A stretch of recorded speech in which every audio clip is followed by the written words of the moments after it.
ఆంధ్రప్రదేశ్ రాష్ట్ర శాసనసభ ఎన్నికలు ఇంకొక 2-3 నెలల కాలంలో నోటిఫికేషన్ వచ్చేటటువంటి సమయంలో జగన్మోహన్ రెడ్డి గారు ప్రతిరోజు కూడా ఏదో ఒక రకమైనటువంటి సంచలనాత్మకమైనటువంటి ప్రకటనలు చేస్తూనే ఉన్నారు.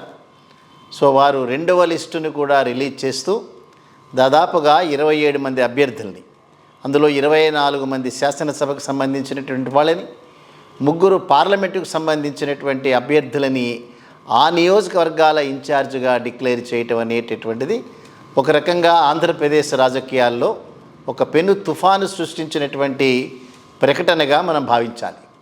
అంతకుముందు కొద్ది కాలం క్రితం 11 మంది ఎమ్మెల్యేలని, కొంతమందిని నియోజకవర్గాలను మార్చినారు, కొంతమంది అభ్యర్థులనే మార్చారు. సో 11 అయిపోయిన తర్వాత 2వ లిస్టు రిలీజ్ చేసిన దాంట్లో 24 మంది శాసనసభ్యులు, అంటే దాదాపుగా 35 మంది శాసనసభ్యుల్లో 175 నియోజకవర్గాలకి 175 నియోజకవర్గాలు గెలవాలనేటటువంటి ఒక ఎజెండాతో దాదాపుగా 35 మంది శాసనసభ్యుల్ని నియోజకవర్గాల మార్పుల్లో కొన్ని, అదే రకంగా అభ్యర్థుల మార్పుల్లో కొన్ని డిక్లేర్ చేయటం అనేటటువంటిది ఆంధ్రప్రదేశ్ రాజకీయాల్లో తప్పనిసరిగా ఎప్పుడూ జరగనటువంటి అంశంగా మనం భావించాలి.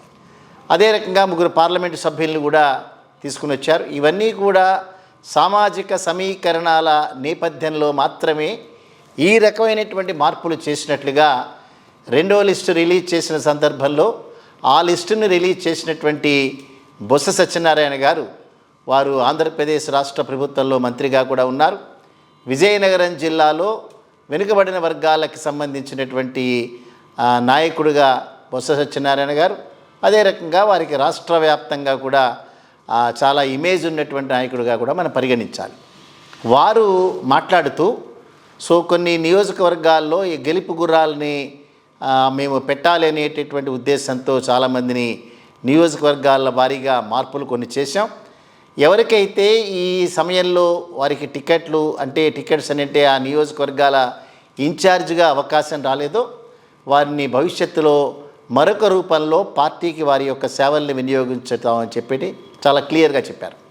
సో ఏవైనప్పటికీ కూడా ఎప్పుడూ ఏ రకమైన రాజకీయ నాయకుడు కూడా ఇంత పెద్ద పెద్ద నిర్ణయాలు తీసుకోవటం అనేటటువంటిది గడిచినటువంటి కాలంలో మనం చూడలేదు. సో జగన్మోహన్ రెడ్డి గారికి వయసు రీత్యా వారికి చిన్న వయసు అయినా బట్ అనుభవరీత్యా చాలా అనుభవాన్ని గణించుకుంటూ వస్తున్నటువంటి వ్యక్తిగా జగన్మోహన్ రెడ్డి గారికి పేరు వచ్చింది. ఎక్కడ ఏ రకమైనటువంటి శశభిషలకు అవకాశం ఇవ్వకుండా, ఎటువంటి ఒత్తిడులకు తలగ్గకుండా తను నమ్ముకున్నటువంటి, తను ఊహించినటువంటి ఆ కార్యక్రమాలని చాలా పకడ్బందీగా అమలు చేసేటటువంటి వ్యక్తిగా తప్పనిసరిగా మనం వారికి గుర్తించాలి. చూద్దాం ఆంధ్రప్రదేశ్ ప్రజలు ఏ రకమైనటువంటి రియాక్షన్ చూపిస్తారు రేపు రాబోయేటటువంటి రోజుల్లో ఈ క్యాండిడేట్స్ అందరి మీద అనేటటువంటిది మనం వేచి చూడాల్సినటువంటి అంశం. ఒకసారి మీ అందరి దృష్టిలోకి కూడా ఈ మార్పులు జరిగినటువంటి ఈ 27 మంది అభ్యర్థుల యొక్క వివరాలన్నిటి కూడా మీ అందరి ముందు ఉంచుతాం. సో అనంతపురం పార్లమెంటు సభ్యుడిగా మాలగుండ్ల శంకర నారాయణ గారు, వీరు పెనుగొండ శాసనసభ్యులుగా ఉన్నారు. అనంతపురం శాసనసభ్యుడిగా ఉన్నటువంటి వ్యక్తిని వారు కొంత వేరే నియోజకవర్గానికి ఎమ్మెల్యేగా వారిని పంపించడం జరిగింది. సో అనంతపురం ఎంపీగా, పెనుగొండ ఎమ్మెల్యేగా ఉండేటటువంటి శంకర నారాయణ గారిని ఆ నియోజకవర్గ ఇన్ఛార్జ్గా ఉంచారు.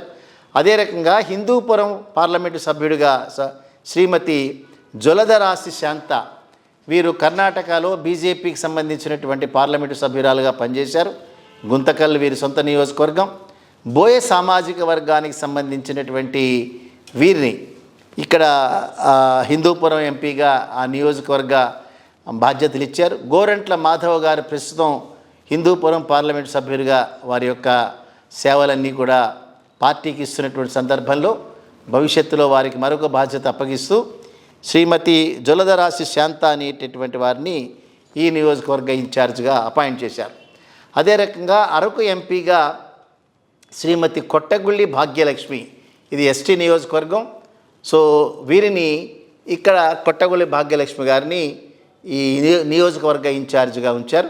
ఇక ఎమ్మెల్యే విషయాలకు వస్తే రాజాం ఎస్సీ డాక్టర్ తాలే రాజేష్ని, అనకాపల్లిలో ప్రస్తుతం గుడివాడ అమర్నాథ్ గారు మంత్రి గారు అనకాపల్లి ఎమ్మెల్యేగా ఉన్నారు. వారి స్థానంలో శ్రీ మలసాల భరత్ కుమార్ అనేటటువంటి వ్యక్తిని నియోజకవర్గ ఇన్ఛార్జిగా ఉంచారు. పాయకరావుపేట ఎస్సీ నియోజకవర్గం నుంచి శ్రీ కంబాల జోగులు గారిని, రామచంద్రాపురం నుంచి పిల్లి సుభాష్ చంద్రబోస్ గారు, వారి యొక్క తనయుడైనటువంటి పిల్లి సూర్యప్రకాష్, వీరు శెట్టి బలిజ సామాజిక వర్గానికి సంబంధించిన వారు.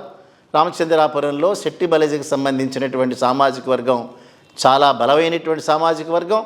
సో గడిచినటువంటి 2019 ఎన్నికల్లో శెట్టి బలిజకు సంబంధించినటువంటి అనేక మంది వైసీపీ పార్టీని ఆదరించినటువంటి సందర్భంలో సో వారి ఆ సామాజిక వర్గానికి సంబంధించినటువంటి పిల్లి సుభాష్ చంద్రబోస్ గారి తనయుడు పిల్లి సూర్యప్రకాష్ని రామచంద్రాపురం నియోజకవర్గ ఇన్ఛార్జిగా బాధ్యతలు ఇచ్చారు. పి గన్నవరం ఎస్సీ నియోజకవర్గానికి శ్రీ విప్పర్తి వేణుగోపాల్ని, పిఠాపురం నియోజకవర్గం నుంచి శ్రీమతి వంగా గీతా గారు, వీరు కాకినాడ పార్లమెంటు సభ్యురాలుగా ప్రస్తుతం పనిచేస్తున్నారు. కాపు సామాజిక వర్గానికి సంబంధించినటువంటి బలమైనటువంటి నాయకురాలు. వీరిని పిఠాపురం నియోజకవర్గంలో పెండెం దొరబాబు గారు ఇవాళ ఎమ్మెల్యేగా ఉన్నారు. వారి స్థానంలో వీరికి నియోజకవర్గ బాధ్యతల్ని అప్పజెప్పారు. జగంపేట నియోజకవర్గంలో ప్రస్తుతం జ్యోతుల చంటిబాబు అనేటటువంటి వారు ఎమ్మెల్యేగా ఉన్నారు. వారికి ఆల్రెడీ ఇన్ఫామ్ చేశారు, వేరే రూపంలో మీ యొక్క సేవల్ని వినియోగించుకుంటామని. జగ్గంపేట నియోజకవర్గంలో 2 సార్లు ఎమ్మెల్యేగా పనిచేసినటువంటి బలమైనటువంటి కాపు వర్గానికి సంబంధించిన అత్యంత బలమైనటువంటి నాయకుడిగా పేరున్న శ్రీ తోట నరసింహ గారికి వారికి బాధ్యతలు ఇచ్చారు. పత్తిపాడు నియోజకవర్గం నుంచి పర్వత ప్రసాద్ అనేటటువంటి వారు ప్రస్తుతం ఎమ్మెల్యేగా ఉన్నారు.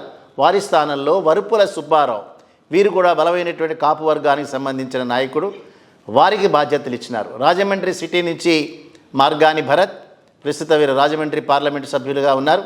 సో రాజమండ్రి సిటీ నుంచి మార్గాని భరత్, రాజమండ్రి రూరల్ నుంచి శ్రీ చెల్లిబోయిన వేణుగోపాలకృష్ణ, వీరు మంత్రివర్గంలో ఉన్నారు. వారు రామచంద్రాపురం ఎమ్మెల్యేగా ప్రస్తుతం ఉన్నారు. వారిని అక్కడి నుంచి రాజమండ్రి రూరల్ షిఫ్ట్ చేసినారు. పోలవరం ఎస్టీ నియోజకవర్గం నుంచి శ్రీమతి తెల్లం రాజ్యలక్ష్మి, కదిరి నియోజకవర్గం నుంచి శ్రీ బిఎస్ మక్బూల్ అహ్మద్, ఎర్రగొండపాలెం ఎస్సీ నుంచి తాటిపర్తి చంద్రశేఖర్, ఎమ్మిగనూరు నియోజకవర్గం నుంచి శ్రీ మాచాని వెంకటేష్, తిరుపతి నియోజకవర్గం నుంచి శ్రీ భూమన అభినయ్ రెడ్డి, వీరు భూమన కరుణాకర్ రెడ్డి గారు ప్రస్తుతం ఎమ్మెల్యే, టీటీడీ బోర్డు చైర్మన్గా ఉన్నారు. వారి తనయుడైనటువంటి అభినయ్ రెడ్డి గారిని తిరుపతి నియోజకవర్గం నుంచి నియోజకవర్గ ఇన్ఛార్జిగా బాధ్యతలు ఇచ్చారు.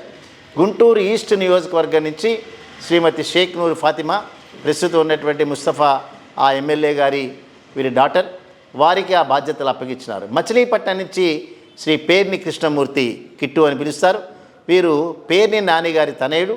ఎప్పటి నుంచో పేర్ని నానిగారు నేను ఇంకా రాజకీయాల నుంచి విరమించుకుని నా కొడుకుని రాజకీయాల్లో పరిచయం చేయబోతున్నానని చెప్పారు.